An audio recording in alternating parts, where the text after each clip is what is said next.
Good morning, friends.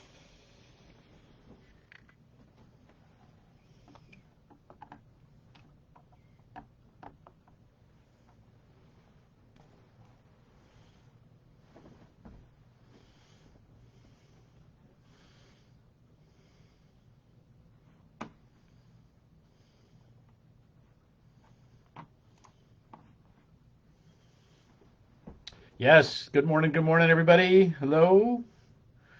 We're scrambling around here, trying to get our tech going, but we're in shape and we're here. So welcome, everybody. Sorry we're late for a minute or two, but these things will happen. So glad that you're here. Hope you're hanging on and coming in and looking for us. Good morning, Jamie. Bonnie, how are you? Sherry Lad, good morning, good morning. Hi, Sharon Landry. Hope you are grand. Good morning, Linda. Hey, Don, how are you? Good to see you. So glad you're here. Cheers. I hope you have a refreshing beverage. So it is. I was just mentioning last night to Linda that it's such an encouragement that I know you ask every once in a while that when the live stream is coming on and that sort of thing, and it's such an encouragement to me to know that. So I really appreciate that Dawn that you've found a home here with us because we are gathered and you're a part of our gathering for sure. Good morning, John. Great to see you. Hey, yeah, yeah, Jamie, we might be late, but we haven't seen you for a bit. I hope you're working. I hope things are good. I hope that means that life is full and beautiful and busy. That is great. Good morning, Irene. How are you? He says hi. Very good. Very nice. Excellent. So great. How are you all? I see a couple more people finding their way in. We'll get going here. I know we are late today, but I beg your grace and forgiveness. So we are, but we are here.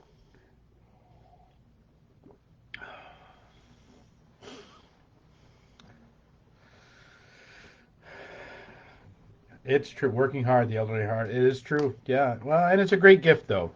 These are hard days. They're hard days for everybody. The ability to get out and do, the ability to be part of a bigger life and a bigger world that people are all used to.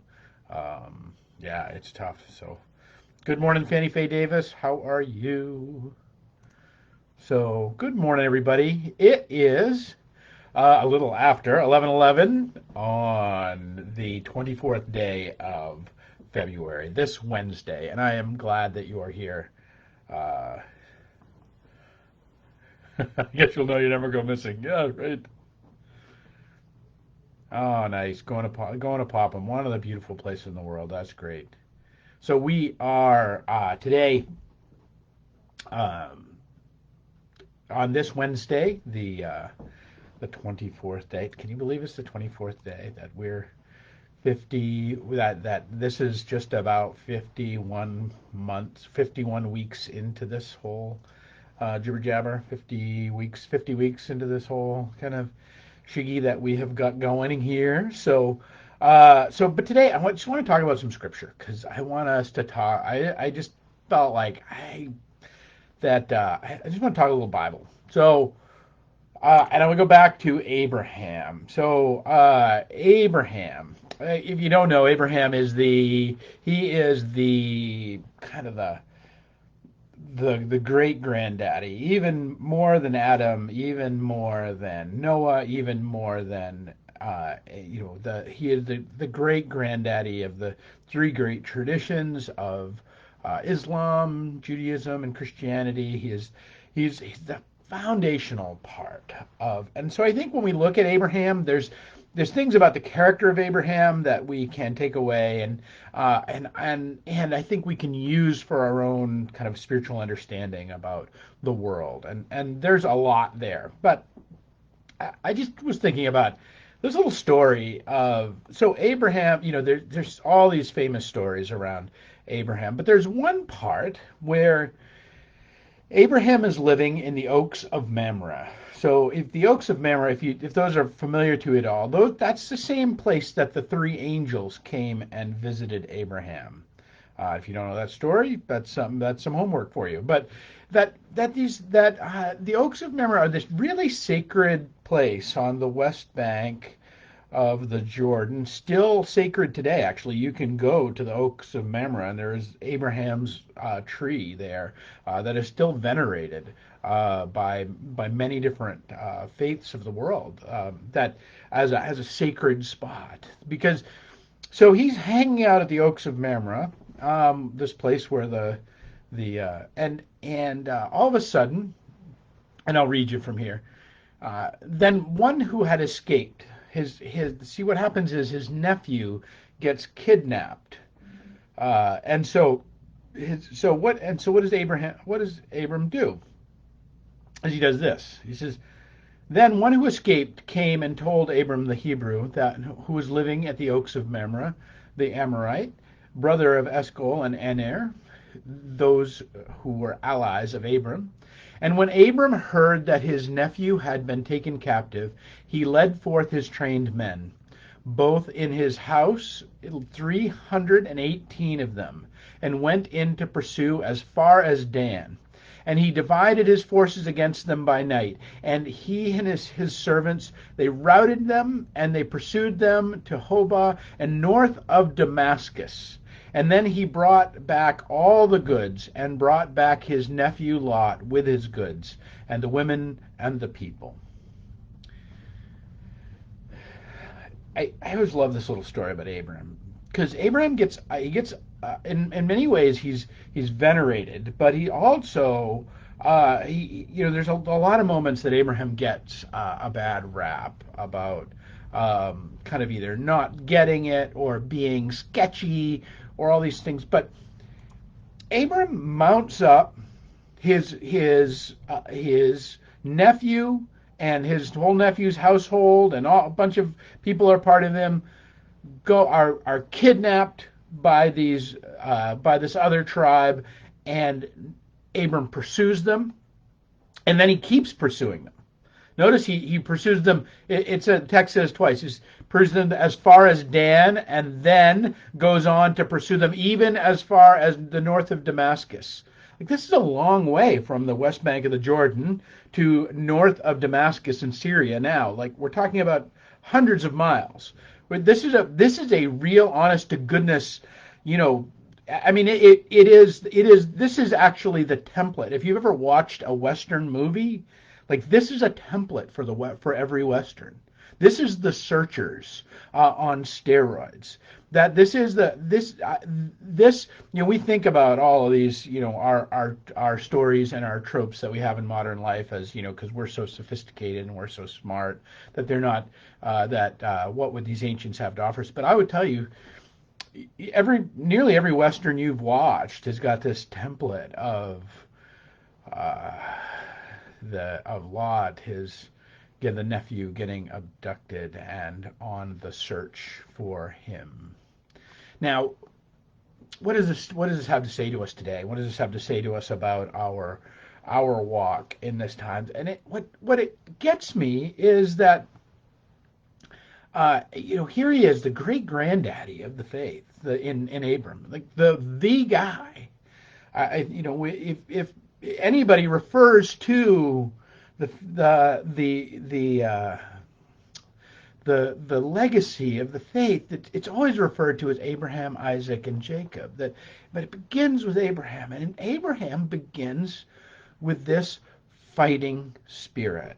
And so I want to talk about this notion, because what happens is that when Abram gets back, he is blessed by Melchizedek. Now, Melchizedek is the king of Salem. Melchizedek is critical to the whole thing. If there's actually like a linchpin between the Old Testament, New Testament, Jesus, the Israelite people and Jesus, is actually Melchizedek.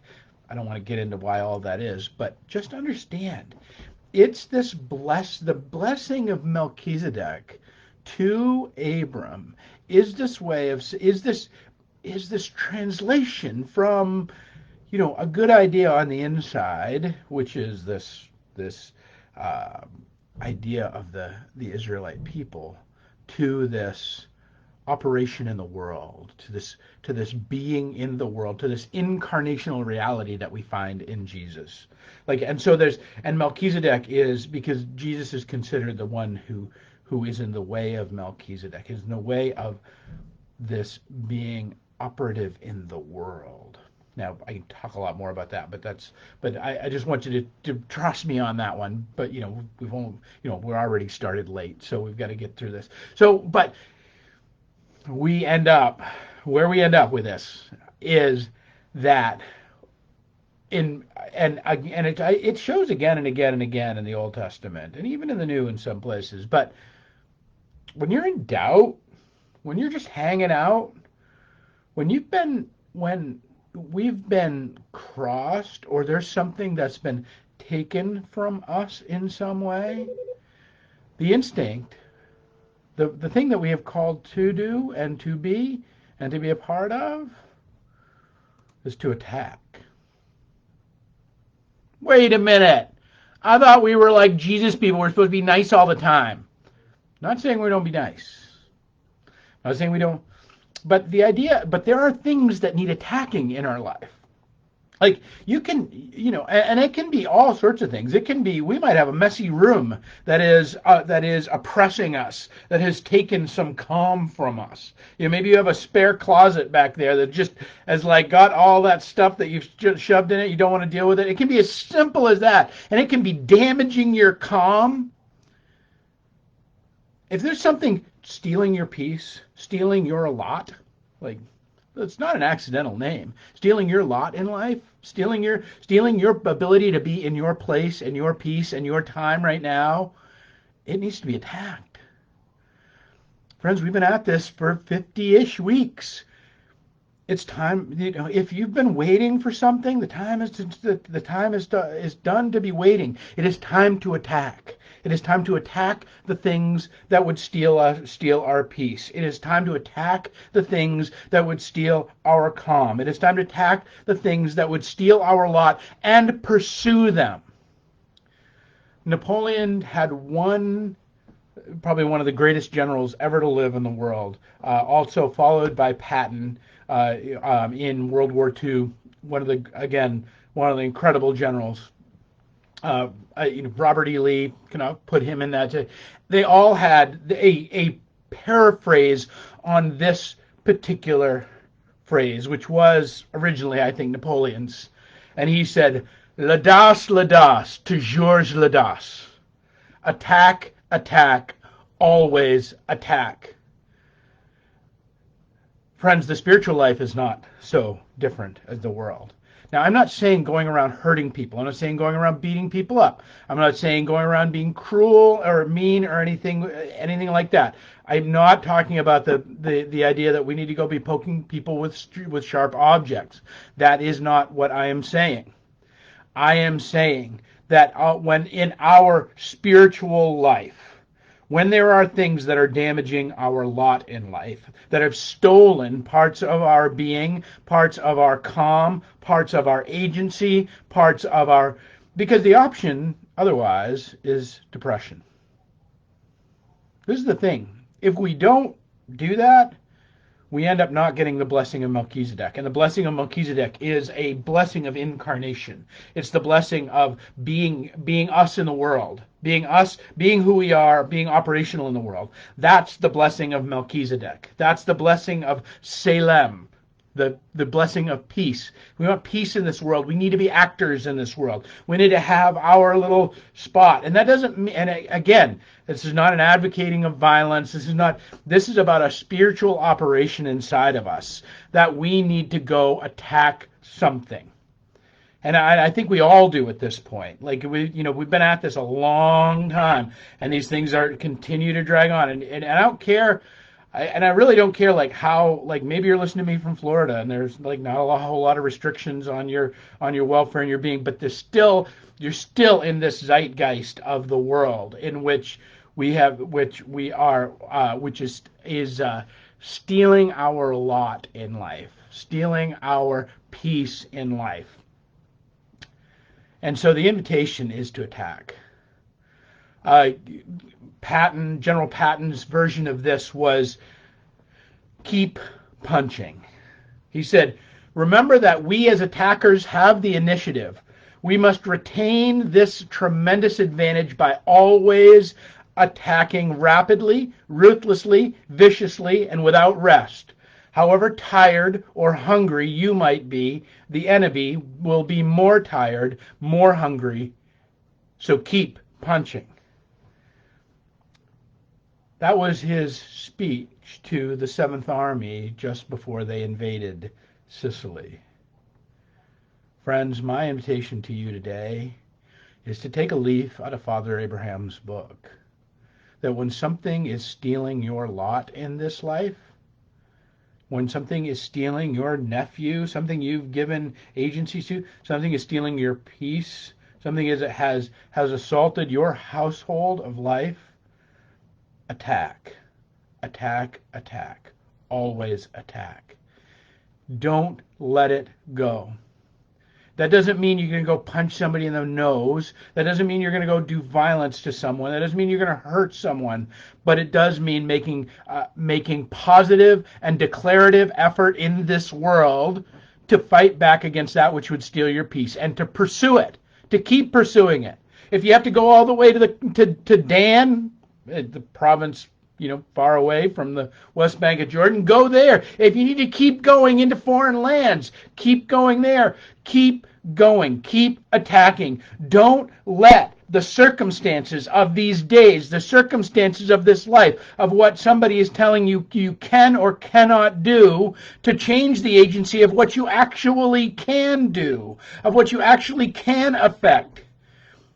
You can take on at things not in the outside world, but the things in your inner world that are damaging your calm, that are giving you anxiety, agita, whatever you want to call it,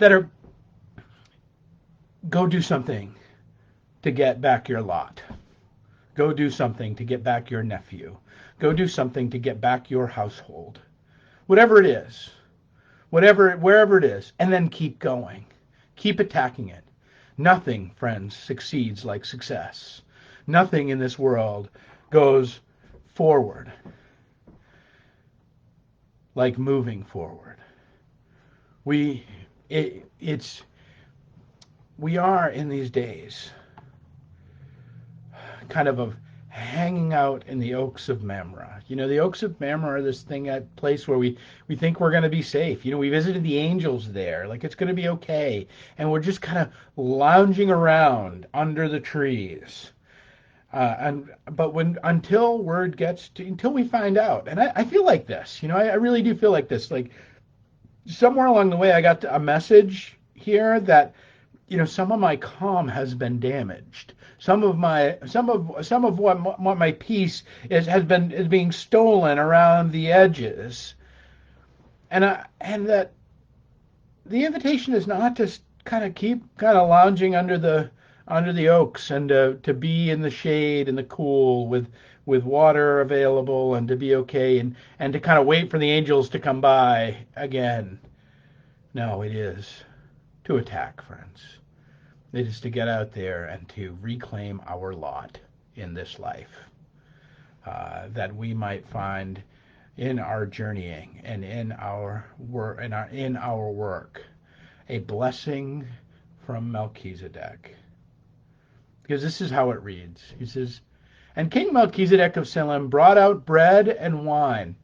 Ever heard that before? Anywhere else do we find bread and wine? Remember, this is written a couple of thousand years, if not more, than before we get to Jesus. This text is actually probably further away from Jesus than we are from Jesus.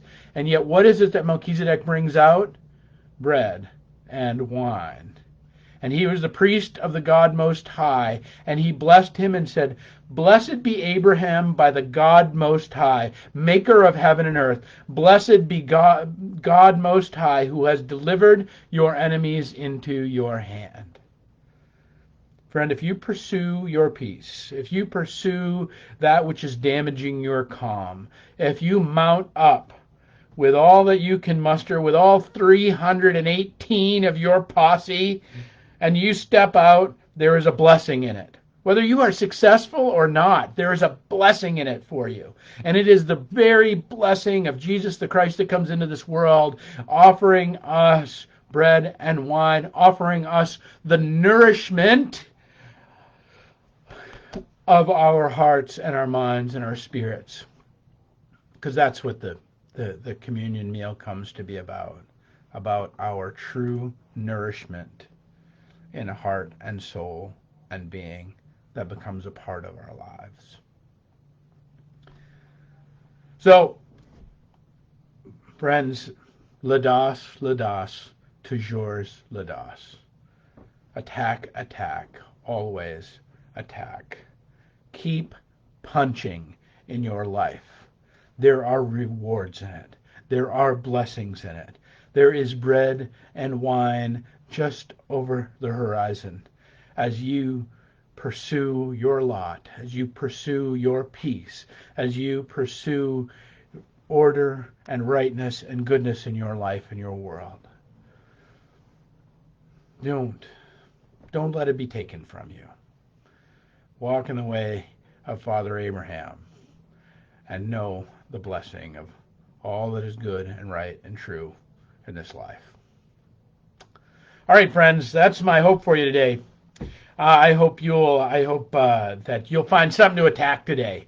Find something to go after. Find something that will, if it's something that's damaging your calm out there on the edge of the world, then find some way to attack into it and reclaim your peace, reclaim your lot in life. All right, friends.